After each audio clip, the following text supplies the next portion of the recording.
marijuana is still illegal in a lot of places, although that's changing. There's medical pot bills and recreational pot stuff going through.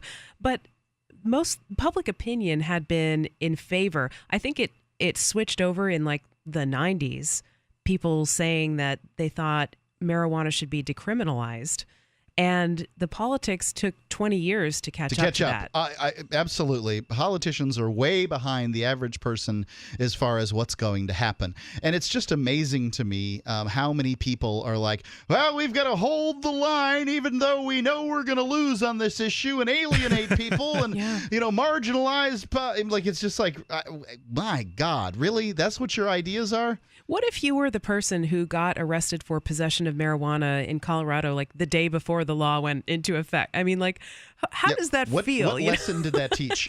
Right. Like, and how much suffering has gone on in the last 20 years that clearly the, quote, consent of the governed, like the opinions of people were on the side of, let's not throw people in jail for possessing flower buds of cannabis, indica, or sativa. Yeah, but and they've been being thrown in jail for those 20 years. And what has that accomplished, Yeah, not to get onto a side tangent, but there is like the turnaround, the turn of a new leaf on the marijuana issue, but is really, I almost find it strange because now you have Richard Branson, you have a lot of other world leaders that are saying we need to end this drug war. Chronically. Yeah. Was that a joke? Oh. I'm going to keep doing this. Yeah. Well, I hate to be blunt. I hate to be blunt, but I got to tell you. Look, I don't want to be a buzzkill here, okay? But this is a classy joint. Everybody has one.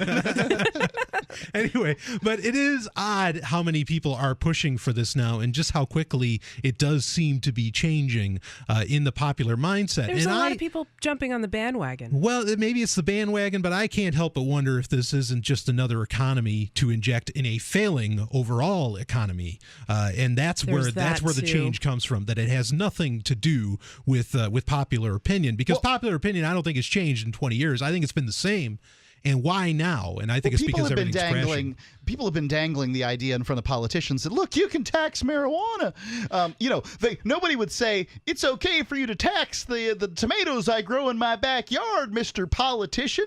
But because these presumptuous people, these say that you can't grow this particular plant, and they're willing to send people, myrmidons with guns, into your home to harm you, and they'll do it, right? Like these paladins of justice have been inculcated with these ideas that, we gotta, kill people, harm people, throw people in jail over illegal drugs for long enough. They're willing to do it, but people have been hanging this idea in front of politicians for some time, and I think that there's some value to the statement that now they've taken the hook, that they've ruined the economy. Politicians at all levels of the economy have ruined the United States, brought it down to the level that it's at, and that all they're looking for is another little boost in the arm from the black market. We'll make this white market. We'll take more of the money. We'll go ahead and do our shenanigans for another 20 years. Maybe instead of indebting everybody's grandchildren, we can indebt their great-grandchildren. Well, the argument can really be made. There are people who say that prohibition was ended because they needed to pay for World War I, essentially. And that was the only reason. Like, it wasn't because they realized it was wrong. And politicians rarely realize their actions are wrong. It brings up the question, though, of like, what if the politicians do the right thing for the wrong reasons, so to speak? I mean, you have to be, I guess, kind of a pragmatist in this discussion, because I don't want marijuana to be taxed. I want it to be completely free. Sure. Speaking as a person who has no interest in smoking pot, or anything like that, none of us on this show do tonight. It's not really our particular issue. We just don't want to pay for it, and we don't want to see people go to jail. But what if they're right for the wrong reasons? What if they decriminalize it so they get extra taxes, but people win because they stop going to jail? What if when Prohibition was ended, that was the right decision, but it was kind of for the wrong reasons because they wanted to pay for stuff? What if the whole women's liberation or whatever was just to get more taxpayers? Was just to get more taxpayers. What do you think?